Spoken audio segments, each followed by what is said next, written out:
The Guardian published an article by an anonymous NHS consultant which said, quote, "In hospital, COVID-19 has largely become a disease of the unvaccinated." He goes on to assert, quote, "The patient population consists of a few vulnerable people with severe underlying health problems and a majority of fit, healthy, younger people unvaccinated by choice." And quote, "Most of the resources that we are devoting to COVID in hospital are now being spent on the unvaccinated." Is it true that in the UK, COVID-19 is a disease of the unvaccinated? According to official figures, no, that's a completely false statement. Here's the latest official government data from the UK HSA. It shows that 33% of COVID hospitalisations are in the unvaccinated, leaving 67% vaccinated. Amongst adults, only 29% of COVID hospitalisations are unvaccinated, leaving 71% in the vaccinated. As the Daily Skeptic's Will Jones notes, seeing as just 68% of the UK population is double vaccinated,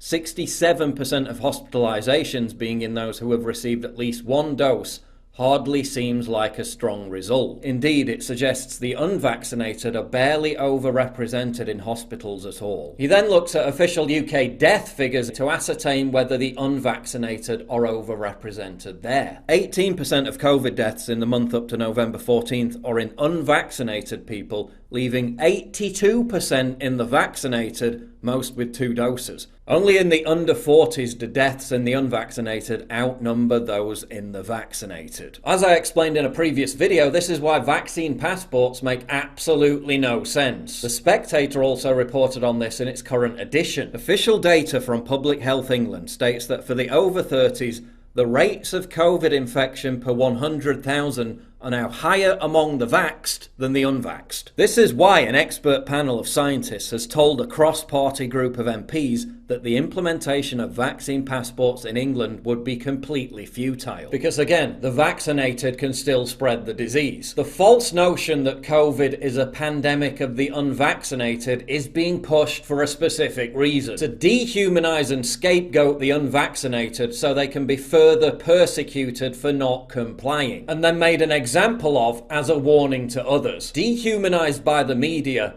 violently persecuted by the state. Whether you agree with their stance or not, that's clearly what's happening. The unvaccinated now represent a tyrannized minority that face institutionalized oppression. And it's all founded on claims that are simply not true, having been disproved by the official data.